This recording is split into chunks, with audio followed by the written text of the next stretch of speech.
بسم اللہ الرحمن الرحیم۔ السلام علیکم ورحمۃ اللہ وبرکاتہ۔ معزز سامعین کرام، آج جو ہم آپ کی خدمت میں حاضر ہوئے ہیں، یہ مصائب، تکلیفوں، پریشانیوں سے نجات کا وہ آزمودہ عمل لے کر حاضر ہوئے ہیں، بیماریوں سے نجات کا وہ مجرب عمل لے کر حاضر ہوئے ہیں جو بڑے سے بڑے پیر نے اپنے خاص مرید کو دیا ہو، یعنی پیران پیر شیخ عبد القادر جیلانی رحمۃ اللہ علیہ اور حضرت حسن بصری رحمۃ اللہ علیہ، ان سے بھی بڑے پیر جناب نبی کریم صلی اللہ علیہ وآلہ وسلم نے اپنے خاص صحابہ کرام کو دیا ہے، اس کو لے کر آپ کی خدمت میں حاضر ہوئے ہیں۔ معزز سامعین کرام، جب انسان مشکل میں پھنس جاتا ہے، تکلیف میں پھنس جاتا ہے، پریشانی آ جاتی ہے، اس وقت اپنے رب کے در پہ آتا ہے، اپنے اللہ کو مناتا ہے اور اپنے اللہ کے سامنے سجدہ ریز ہو جاتا ہے۔ جو اللہ کی طرف جھک گیا، اپنے رب کی طرف آ گیا، وہ تو کامیابی پا لیتا ہے، لیکن جو لوگوں کی طرف جاتا ہے پھر اسے پتہ چلتا ہے کہ کون اپنا ہے اور کون بیگانہ ہے۔ اپنے قریبی رشتہ دار بھی اس سے تعلق کو توڑ دیتے ہیں اور اپنے قریبی دوست بھی اسے چھوڑ کے چلے جاتے ہیں۔ لہٰذا پریشانیوں میں جب ایسی صورتحال آ جائے کہ آپ کا قریبی رشتہ دار بھی چھوڑ دے، آپ کے دوست احباب بھی چھوڑ دیں، خونی رشتے بھی آپ سے تعلق کو توڑ دیں، ایسی سچویشن میں مایوس نہیں ہونا اور آپ نے فوراً قرآن پاک کی طرف رجوع کرنا ہے، فوراً اللہ کی طرف رجوع کرنا ہے اور یہ عمل کر لینا ہے۔ جب آپ اس عمل کو کریں گے، رب کائنات کی قسم، میرا رب آپ کی مشکلات کو دور کر دے گا، آپ کی تکلیفوں کو ختم کر دے گا، آپ کی مصیبتیں دور ہو جائیں گی۔ آج کے اس دور میں انسان اللہ کی طرف جاتا نہیں، انسان اللہ کے در پہ جھکتا نہیں، پھر کہتا ہے کہ مصائب کیسے آ گئے اور ان کا حل کیا ہے۔ اکثر لوگ مجھے کہتے ہیں، مفتی صاحب ہم نے وہ وظیفہ کیا اور فلاں نے بھی وہ وظیفہ کیا، اس کو تو بڑا افاقہ ہوا، اسے تو کامیابی مل گئی، اس کو تو اللہ نے ارب پتی بنا دیا، لیکن مجھے کچھ بھی نہیں ملا۔ ارے وجہ کیا ہے؟ اور کچھ کمنٹ میں کہتے ہیں کہ حضرت بیان نہ کریں۔ اور میرے پیارے بھائیوں بہنوں، بیان تو ہم پورا دن کرتے رہتے ہیں، لیکن یہاں کچھ ضروری باتیں ہوتی ہیں جو شیئر کرنا لازمی ہوتی ہیں۔ دیکھیں نا، جب رزق کی پریشانی ہو، مال کی پریشانی ہو، دولت کی پریشانی ہو، جاب کی پریشانی ہو، اولاد کی پریشانی ہو، تو انسان مارے مارے کہاں سے کہاں نہیں جاتا۔ تو کیا 2-4 منٹ کے لیے بیٹھ کے اللہ کی رضا کے لیے اس عمل کو سن لینا، پھر اپنے رب کے نام کو، پھر اپنے رب کے کلام کو، پھر اپنے رب کے قرآن کی آیتوں کو پڑھ لینا، کیا یہ کوئی مشکل کام ہے؟ نہیں میرے بھائی۔ تو یقین جانیے، جو صدقے دل سے کرے گا، من کی ساری مرادوں کو پالے گا، تکلیفیں دور ہو جائیں گی، مصیبتیں ختم ہو کے رہ جائیں گی۔ جو باتیں میں نے گنی ہیں، یہ ساری باتوں کے لیے ایسا عمل ہے کہ آپ سوچ بھی نہیں سکتے۔ یوں کہوں تو غلط نہ ہوگا کہ یہ اللہ کے غیبی خزانوں کی چابی ہے، یہ اللہ کے غیبی خزانوں کو کھلوانے والی چابی ہے۔ یہ جاب کے لیے، یہ اپنی پریشانی کو دور کرنے کے لیے، بے اولادی کے خاتمے کے لیے ایسا مجرب عمل ہے کہ آج تک اس جیسا عمل دیکھا نہیں۔ پرانی سی پرانی بیماری ہو، جڑ سے اکھڑ جاتی ہے، لیکن شرط یہ ہے صدقے دل سے کریں اور پوری توجہ کے ساتھ کریں، اور اس بات کا خیال رکھیں کہ آپ پورے وظیفے کو کر رہے ہو، کوئی چیز رہ نہ جائے۔ اکثر لوگوں سے رہ جاتی ہیں، شرائط رہ جاتی ہیں یا وظیفہ رہ جاتا ہے، تو شرطوں کو بھی پورا سننا ہے اور اس کے بعد پورے عمل کو کرنا ہے، اور اس سے پہلے ویڈیو کو ثواب کی نیت سے صدقہ جاریہ سمجھ کر شیئر کرنا مت بھولیے گا۔ شرائط میں سب سے پہلی شرط، اللہ سبحانہ و تعالیٰ کے حضور آپ نے حلال کمانا ہے، حلال کھانا ہے، حلال پہننا ہے۔ کیوں؟ سرور کونین نے فرمایا الکاسب حبیب اللہ، محنتی اللہ کا دوست ہے، اور آپ نے محنت کرنی ہے۔ اور دوسری ایک حدیث پاک میں سرور کونین نے فرمایا جو شخص حرام کا ایک لقمہ کھاتا ہے تو 40 دن تک اس کی کوئی عبادت قبول نہیں ہوتی، نہ نماز قبول ہوتی ہے، نہ اس کی اور کوئی عبادت قبول ہوتی ہے۔ تو معزز سامعین کرام، اگر آپ نے حرام کھا لیا تو پھر آپ کی عبادات قبول نہیں ہوں گی، تو وظائف کہاں سے اثر کریں گے؟ تو وہ وظائف کے مؤثر ہونے کے لیے پہلی شرط حلال کمانا، حلال کھانا، حلال پینا اور حلال پہننا ہے۔ تو اس لیے آپ نے پہلی شرط پر عمل کرتے ہوئے حلال کمانا ہے، حلال کھانا ہے اور حلال پہننا ہے۔ دوسری شرط، آپ نے نماز کی پابندی کرنی ہے، کیوں اللہ کا اعلان ہے قرآن پاک کے اندر وَمَنْ أَعْرَضَ عَنْ ذِكْرِي فَإِنَّ لَهُ مَعِيشَةً ضَنْكًا، جو میرے سامنے جھکنے سے اعراض کرے گا، جو میری یاد سے غافل ہوگا، جو مجھے یاد نہیں کرے گا، قرآن کی تلاوت نہیں کرے گا، نماز نہیں پڑھے گا، فرمایا فَإِنَّ لَهُ مَعِيشَةً ضَنْكًا، میں اس کی معیشت کو تباہ و برباد کر کے رکھ دوں گا۔ تو جب اللہ کسی کی معیشت کو تباہ و برباد کر دیں تو کوئی ہے جو اس کی معیشت کو صحیح کر سکے؟ تو اس لیے معزز سامعین کرام، آپ نے یہ 5 نمازیں لازمی پڑھنی ہے۔ ہاں آگے پیچھے ہو جائیں تو خیر، لیکن وقت پہ پڑھنے کی کوشش کرنی چاہیے۔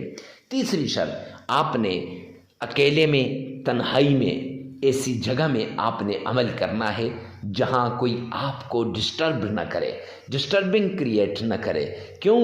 جب ڈسٹرب ہوں گے پھر وظیفے کی طرف دھیان نہیں رہے گا، جب دھیان نہیں رہے گا تو پھر معزز سامعین کرام کیسے وہ وظیفہ قبول ہوگا؟ لہٰذا وظیفہ کرتے وقت جس مشکل کے لیے، جس بیماری کے لیے، جس تکلیف کے لیے، جس چیز کے لیے آپ وظیفہ کر رہے ہیں، اس چیز کو، اس بیماری کو، اس مشکل کو، اس تکلیف کو آپ نے سامنے رکھنا ہے اور اس کو ذہن میں رکھ کر پھر آپ نے عمل کرنا ہے۔ انشاءاللہ یہ عمل آپ کے لیے آخری عمل ثابت ہوگا، آپ کی تکلیفیں دور ہو جائیں گی، آپ کی مصیبتیں ختم ہو جائیں گی۔ ہر طرح کی تکلیف سے نجات کے لیے آپ نے اس طریقے کو اپنانا ہے۔ یہ 3 شرائط ہیں، ان پہ لازمی عمل کیجیے گا۔ سب سے پہلے آمنہ کے لال عبداللہ کے در یتیم جناب نبی کریم صلی اللہ علیہ وآلہ وسلم کی شان میں عقیدت کے ساتھ، پیار کے ساتھ، محبت کے ساتھ آپ نے درود پاک پڑھنا ہے۔